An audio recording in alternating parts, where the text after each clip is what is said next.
Uf.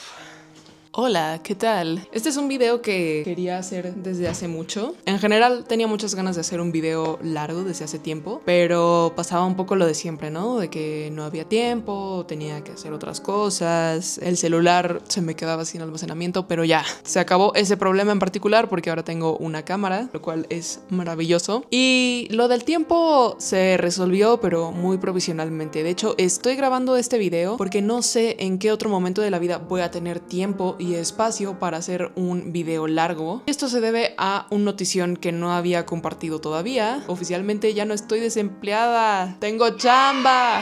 No es algo de lo que pueda profundizar mucho ahorita, ya que mi chamba sí conlleva cierto manejo de información confidencial. Ni empiecen, no tiene nada que ver con cosas ilícitas, es solo para conservar la magia del cine. La magia del cine. Ese es el único spoiler que voy a soltar por ahora. Lo demás lo deducirán ustedes, lo verán con el tiempo, etc. Bueno, como cualquier otra persona de mi edad, me gusta sentirme cool y hacerme notar. Y como persona que ya crea contenido en música, yo pues veía lo que hacían otros creadores de contenido de música y yo veía videos sobre bandas sonoras de videojuegos y dije como, yo también quiero hacer eso. Pero dije, ¿cómo puedo hacer que mi video no sea nada más repetir lo que ya otras personas dijeron? Porque muchas personas han dicho, y con justa razón, por ejemplo, que la banda sonora de Zelda es una perra maravilla, que la de Silent Hill también, y yo no estoy objetando nada de esto. Yo tengo que escuchar la banda sonora de Silent Hill cada 45 minutos porque si no me muero. Y camino como alguien que disfruta los videojuegos. No me parece que haya sido particularmente diferente al de otras personas, pero sí han habido ciertas cosas que he observado de jugar videojuegos en general que creo que puedo aportar de alguna manera a la conversación, y si no, al menos que esta platiquita pueda entretener a alguien. Puedes poner este video en lo que lavas los trastes, en lo que haces tus tareas. Así que ya, sin más dilación, este es como mi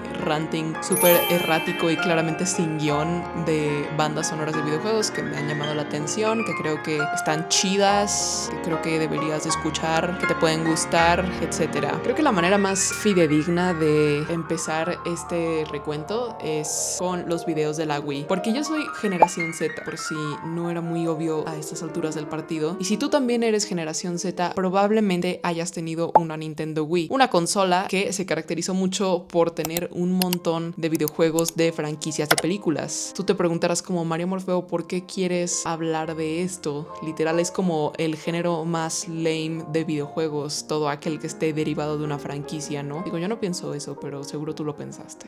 Puede que sea verdad hasta cierto punto, pero casi siempre ocurría este fenómeno extraño en el cual la banda sonora del videojuego era diferente a la de la película y de alguna manera mostraba cierta parte del universo que musicalizaba que no se veía del todo en la película. Sé que suena súper pretencioso, inmenso, pero let me cook. Creo que un ejemplo muy particular de esto es la banda sonora del videojuego de Alicia en el País de las Maravillas. Y no me refiero a la joyota que es American McGee's Alice y su secuela Madness Returns. No, me refiero al videojuego como tal de la película de Tim Burton de Alicia en el País de las Maravillas, que estuvo disponible para Wii y para Nintendo 10, me parece. Corríjanme si estoy mal. Y de la peli en particular tengo muchas cosas que decir de la banda sonora. La verdad es que el tema de Alicia en esta adaptación no me gusta. Siento que no me dice absolutamente nada del carácter de Alicia como personaje. Y aquí quiero hacer un pequeño disclaimer. Estas son solo mis opiniones. Este no es un video serio, ni mucho menos. Aquí solo estoy como desfogando y pimponeando al vacío un montón de ideas que tenía y que no había sabido articular. Así que también tómense este video con la seriedad que le corresponde. O sea, nula. No me gusta el tema de Alicia porque no me dice nada de quién es Alicia como personaje. Alicia me parece que es una persona que por lo general es tranquila, que se detiene a mirar su entorno y a cuestionarse qué es lo que ocurre realmente en los dos mundos que la confunden. Porque me parece que en el cuento original, este mundo confuso al que llega, que está lleno de criaturas que se comportan de manera rara, es un espejo también de cómo ella ve el mundo, pues, de los adultos, ¿no? Gente que tiene un montón de reglas, de consensos y que se dejan llevar por un status quo que ella no conoce, no entiende y no ve productivo bajo ningún concepto. Y esas ganas de hacer preguntas y esa sed de las respuestas debería de verse reflejada en la música. Pero en lugar de eso tenemos una fanfarria wagneriana que supongo que tiene sentido de algún modo si tomas en cuenta que al final de la película ella se va a enfrentar a un dragón y le va a cortar la cabeza. Y lo que me molesta de el arco de Alicia en esta película es que no lo siento propio del personaje. Siento que es un poco una historia medieval que hemos visto muchas veces, que tiene que ver con pues una persona joven, casi siempre un chico que al principio no cree en él y que tiene que aprender su valía y su poder propio para darse cuenta de que puede con todo. Y eso no me suena congruente simplemente con lo que es Alicia. Y aquí es donde entra la banda sonora del videojuego, que por alguna razón es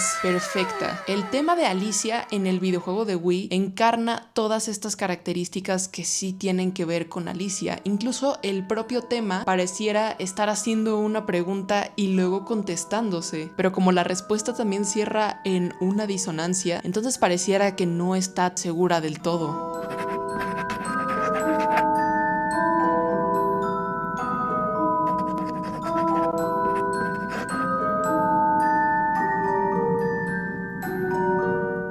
Y eso me suena un poco más con el monólogo interno que tiene Alicia y con el cuestionamiento constante a su entorno, a las personas y las criaturas que la rodean. Además de que la instrumentación me parece muy adecuada, porque el instrumento que vamos a estar escuchando más en esta banda sonora es la celesta. Y sí veo un comportamiento muy al estilo de Prokofiev, muy al estilo Pedro y el Lobo, en el cual ciertos instrumentos comienzan a ser inevitablemente asociados a ciertos personajes. Por ejemplo, se asocia la celesta con Alicia, se asocia el clarinete con el sombrerero como ese nivel en el cual tenemos que ir a su casa y luego su casa tiene una dimensión que está al revés. Se asocian las voces de coro tanto con la reina roja como con la reina blanca, y lo que transmite cada una de ellas, particularmente por su conducta, se muestra con una armonía bastante oscura en el caso de la reina roja y una más luminosa y más angelical entre comillas cuando estamos en los dominios de la reina blanca. Y yo en verdad siento que si este hubiese sido el soundtrack original de la película de Tim Burton en lugar de el tratamiento wagneriano que le dieron, habría sido una chulada de verdad. Y esto me hace preguntarme, ¿qué hace que la banda sonora de este subproducto de la película, que es un videojuego para Wii, sea diferente a la película original? No sé si es que será un trip de derechos de autor, etcétera, que no tendría mucho sentido. Tengo la teoría de que algunas de estas piezas sí fueron compuestas para la película y al ser descartadas se permitió que se usaran, por ejemplo, en este subproducto, pero sigue siendo un misterio para mí, la verdad. Otro videojuego de franquicia, igual el subproducto de una película con el cual ocurre esto, es con el de Cómo entrenar a tu dragón. Y aquí quiero aclarar, yo amo el soundtrack de Cómo entrenar a tu dragón, ¿ok? Sé que hay un pedote de que está hecho en su mayoría con instrumentos de música celta, que es culturalmente erróneo porque los vikingos no son celtas, los vikingos estaban en la región de Noruega y de los países escandinavos. Aún así, lo siento, pero a mí me parece excelso ese soundtrack que por cierto fue compuesto por el mismo señor que compuso la banda sonora de Pollitos en Fuga, lo cual solo quería que lo supieras. Ahora no lo podrás desver, pero bueno, en el videojuego de Cómo entrenar a tu dragón se desvían completamente de esta historia de Hippo siendo como la oveja negra o el underdog de toda la aldea, y más bien hay una especie como de cultura vikinga en la cual ya los dragones conviven libremente con los humanos y tienen una especie de relación simbiótica en la cual los humanos los usan para ciertas labores y también de manera lúdica para pelear entre ellos. Entonces se vuelve un poco como amores perros con lagartos gigantes. Transoctavio, ¿ya supiste del desmadre que armó tu perro? Sí, ya me enteré. ¿Y cómo la ves? Bien, ¿no? Chido. La manera en la que ganas el videojuego es dominando todas las habilidades de pelea que tiene tu dragón y obviamente venciendo a todos los dragones contrincantes posibles, que son básicamente todos los que vimos en la película. Y no, nada de esto tiene que ver con el libro tampoco. Entonces ocurre algo muy particular con la banda sonora del videojuego, que es que nos deja ver musicalizaciones de ciertos espacios cotidianos para estos vikingos ficticios, que en la película por obvias razones no se muestran. Pero entonces estas piezas que suenan, por ejemplo, cuando estás vagando por la aldea o cuando estás explorando el bosque salvaje, también de alguna manera cuentan un poco la historia de estos lugares, que si bien no aparecen en la película y no aparecen como tal en el libro, complementa ese universo imaginario de estos vikingos y nos muestra su cotidianidad y de alguna extraña manera te hace sentir muy inmerso en la historia, no solo jugando como Hippo o como Astrid, que son las dos opciones que vas a tener,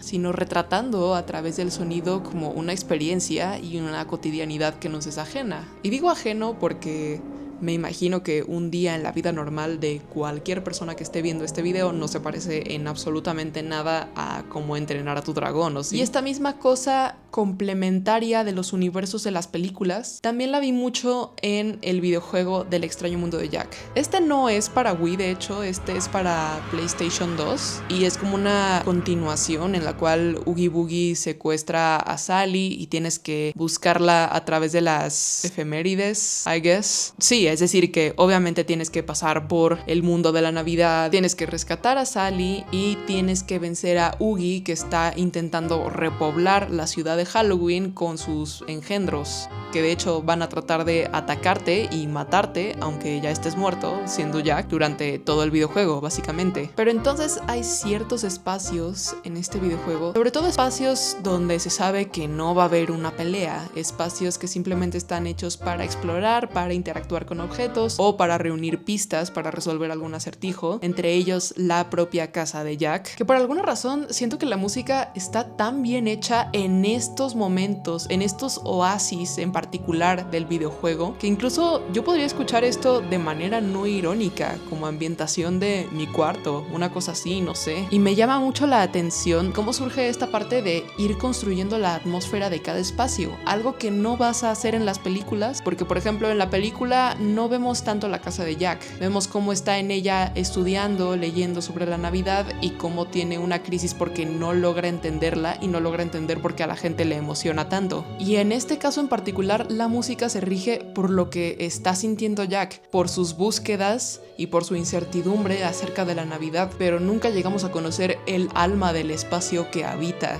Y esto me hace reflexionar mucho acerca de cómo se construye la música de videojuegos en comparación a las películas. La música de las películas me parece que de manera natural siempre va a estar muy regida por lo que esté sintiendo, diciendo o transitando el personaje, y en los videojuegos, a menos que esté pasando algo muy puntual como una pelea con un jefe aterrador salido del Averno, la música siempre va a estar regida por los espacios en los que entramos y de los que salimos. La verdad no sé si este tratamiento en particular de musicalizar desde los espacios y no desde los personajes tenga un nombre en particular, porque si bien me he esforzado mucho en aprender las especificaciones para la musicalización de audiovisuales como lo son películas y cortometrajes, jamás he trabajado con videojuegos. Me encantaría, pero conforme más lo pienso sí me doy cuenta que no es y no debe de ser lo mismo que musicalizar una película. Luego también no sé si haya otras personas igual generación Z probablemente que hayan sido parte del fandom de las creepypastas y de cosas de miedo en general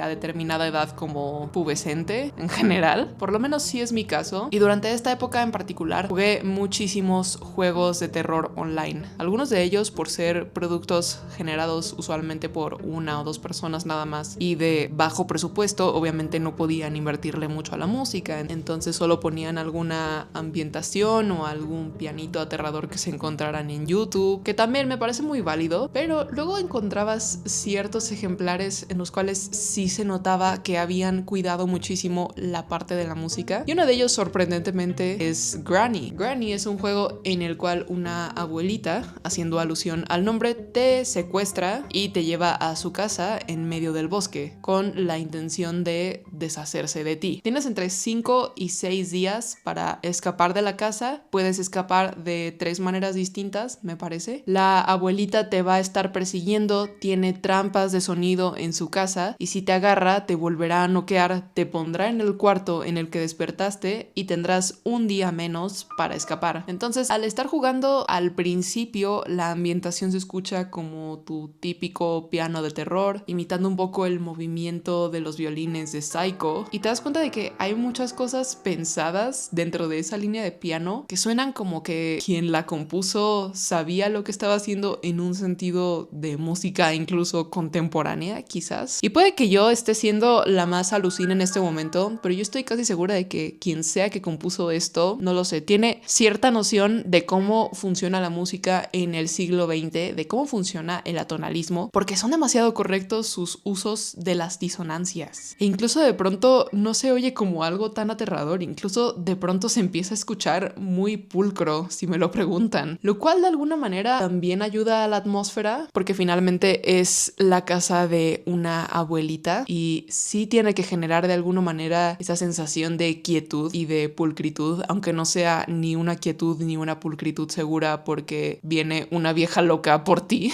Y otra saga de videojuegos independientes que siempre me ha parecido suprema en cuanto a sonido y música es la de Ex Mortis. Curiosamente, Ex Mortis 3 no me gustó tanto, siento que chafeó y de pronto solo se volvió un juego de acción, pero Ex Mortis 1 y 2 son excelentes. Algunos de los sonidos de los objetos al interactuar con ellos, como las puertas o como quizás alguna herramienta o algo así, escuchan un poco saturados y de alguna manera como efectos de sonido anticuados, pero según entiendo esta saga de videojuegos fue desarrollada durante los 2000, entonces de alguna manera se entiende, sobre todo porque hasta donde entiendo la mayoría de departamentos de desarrollo de este videojuego fueron cubiertos por una sola persona, que era Ben Loeffler, quien también hizo la música y el diseño de sonido. Y de nuevo, para hacer una producción independiente me parece que captó bien no solo los sonidos de los objetos al interactuar con ellos, sino también las atmósferas, cómo construyó ese aire pesado al entrar a la casa, que además está construido como por una especie de contrapunto de susurros, los sonidos de los fantasmas, las voces de los cultistas, y en particular en el volumen 1 de Ex Mortis, en el cual tú te vuelves parte fundamental de la profecía, te vuelves la mano de Ex Mortis y liberas una enfermedad que acaba con toda la humanidad, propagando maldad,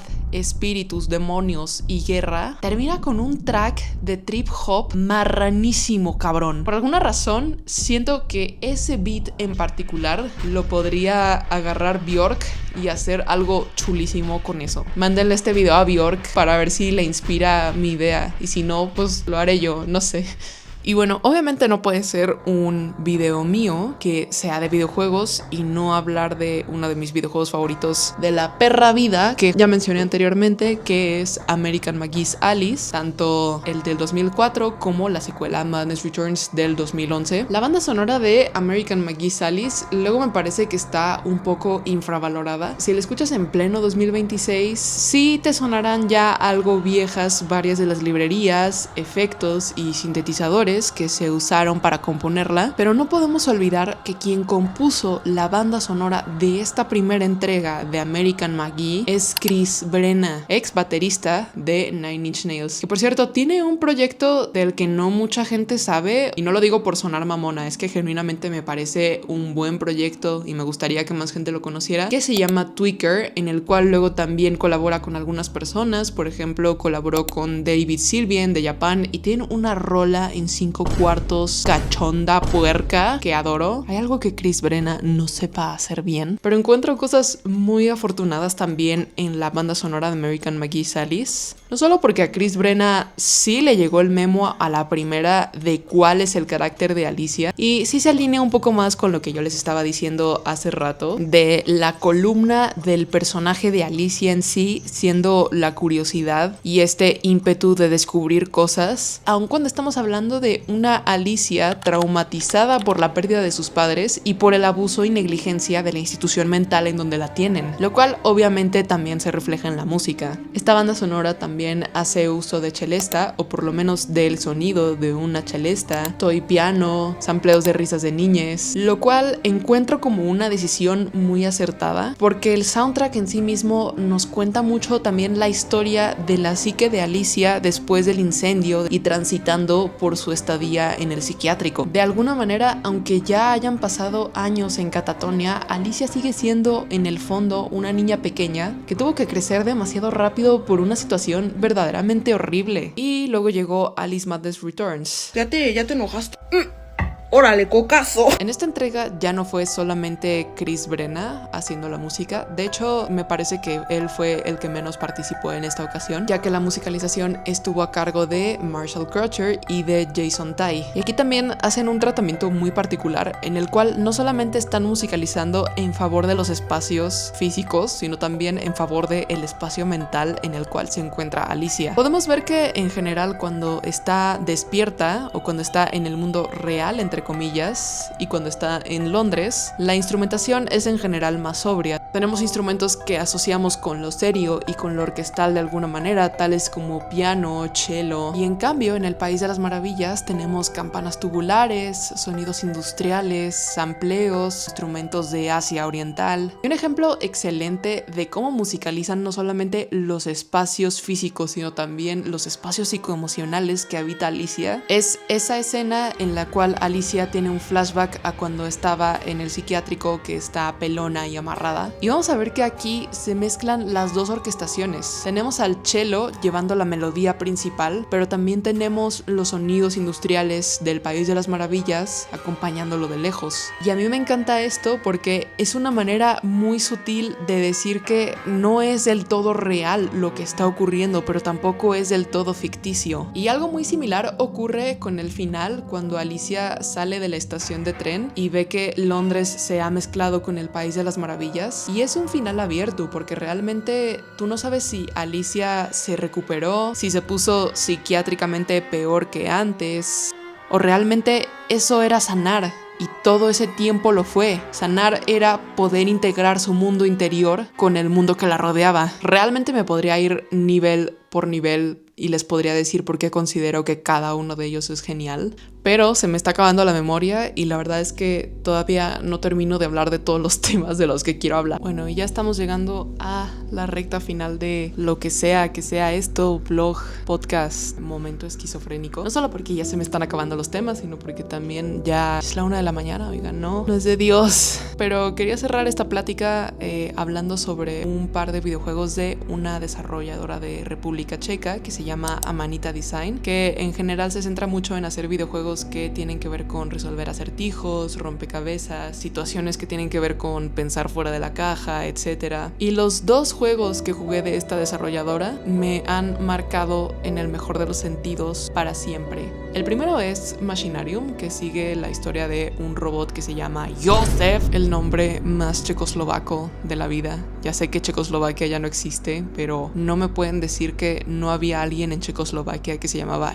Josef. Entonces este robot de la nada despierta en la basura sin recordar muy bien por qué llegó ahí o por qué está ahí. Y una vez que logra salir de ahí, decide volver a su hogar, que es esta ciudad robot. Pero al llegar allá se da cuenta por una serie de situaciones que hay un trip bien extraño con una banda de crimen organizado de robots que planean algo que potencialmente podría atentar contra la seguridad de toda la población de la ciudad. Entonces ahora Joseph tiene que sabotear el plan de los criminales, salvar a su novia y al rey de los robots. La música de este videojuego es de las cosas más hermosas que he escuchado en la vida. Yo solo les digo que este juego lo jugué cuando tenía 10 años y desde que tenía 10 años no ha habido un solo mes en toda mi existencia que no escuche por lo menos una vez el disco entero de la banda sonora de Machinarium. Fue compuesta por Tomás Dvorak, también conocido como Floex, y es una mezcla muy linda y balanceada de instrumentos acústicos con sonidos industriales, pero no de la misma manera que Alice Madness Returns, que ya raya un poco en lo Einstürzende Neubauten, espero haberlo dicho bien, sino de una manera un poco más acogedora, incluso más de introspección. Es tremendamente lindo y en general los juegos de esta desarrolladora se sienten de esa forma, muy acogedores, muy de comfort video game, y sobre todo la música de este nivel en el cual estás en un ascensor en la pared. Mira, si tú quieres saber cómo se oye mi alma mía de mí, de María Morfeo, escúchate esa rola y ya entendiste todo, ¿ok? O tal vez no lo entiendas, no sé. Ajá. Creo que lo único que desearía que hubiese sido diferente de mi experiencia al jugar a Machinarium es que lo jugué cuando tenía 10 años nuevamente, así que hice trampa. En lugar de resolver los acertijos por cuenta propia y por mi ingenio, simplemente me desesperé y busqué todo en internet. No tengo una excusa real de por qué lo hice, solo soy un asco. Pero espérate tantito, porque Samoros 3, otro juego también de Manita Design, ese sí me lo pasé sin trampas. Pero ¿a qué costo? Me tomó, y lo terminé en 2022, 5 años para terminar un videojuego. No tengo perdón, de verdad. Pero bueno, al menos lo hice con honestidad y trabajo. Samoros ya es una saga bastante icónica de esta desarrolladora, aunque yo solo he jugado el tomo 3, que realmente es considerado hasta la fecha el proyecto más ambicioso de Amanita Design. En este caso, la música es muy particular también, no porque use particularmente sonidos industriales, ni mucho menos, sino porque utiliza instrumentos que no encuentras normalmente dentro del canon de la música de Occidente para generar una música que sí se siente muy endémica de un lugar en particular, pero al mismo tiempo no lo puedes definir en su totalidad, entonces pareciera que es un poco un país inventado. Y es que justo tú en Samorost vas a estar viajando constantemente de planeta en planeta, vas a estar conociendo a los distintos habitantes y ayudándoles, y ellos a la vez ayudándote a ti a resolver los acertijos. También es muy importante recalcar que la música tiene un papel fundamental en Samorost 3, porque al principio del juego va a caer un clarinete del espacio y ese va a ser tu instrumento, valga la redundancia, principal a lo largo de todo el juego. Literalmente la manera de avanzar y de interactuar con los distintos personajes y con tu entorno es ponerte el clarinete en la oreja, escuchar y luego reproducir las melodías que escuches. Incluso creo que este gesto, por más pequeño que sea, carga una filosofía muy sencilla pero que al mismo tiempo puede llevarnos muy lejos, que es que a veces para avanzar hay que escuchar, hay que cerrar el ortito y genuinamente escuchar de manera activa lo que nos rodea, y si vamos a participar tenemos que hacerlo desde el entendimiento de lo que estamos escuchando. Y la música de Samoros 3 fue compuesta también por Tomas Dvořák.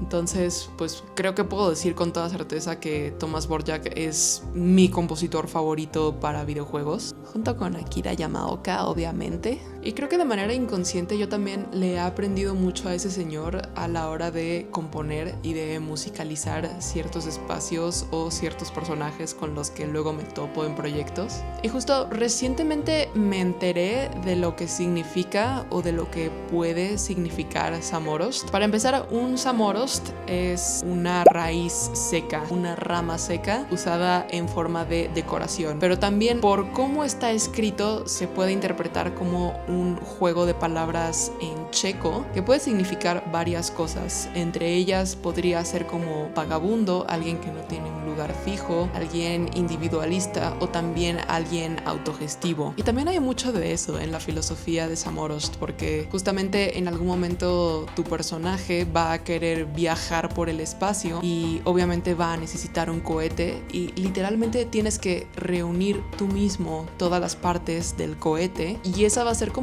tu primer tarea de todo el juego. Entonces sí se fomenta en el juego mucho esta cosa de resolver las cosas desde tu propio intelecto y tu propia creatividad, pero al mismo tiempo se fomenta mucho la parte de la escucha.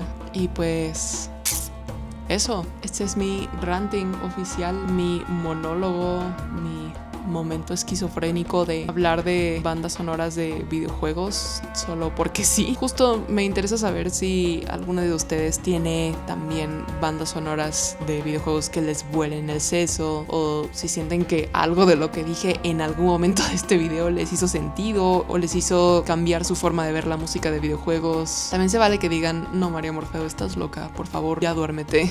Pero bueno, de cualquier manera, ahora quedará este video largo en mi canal y ustedes también me podrán decir si es algo que les late que haga cada cierto tiempo. Tal vez no, tal vez esto sea debut y despedida. Pero bueno, ya me voy a mimir. Ustedes deberían de hacer lo mismo. Pues nada, los amo. Bye.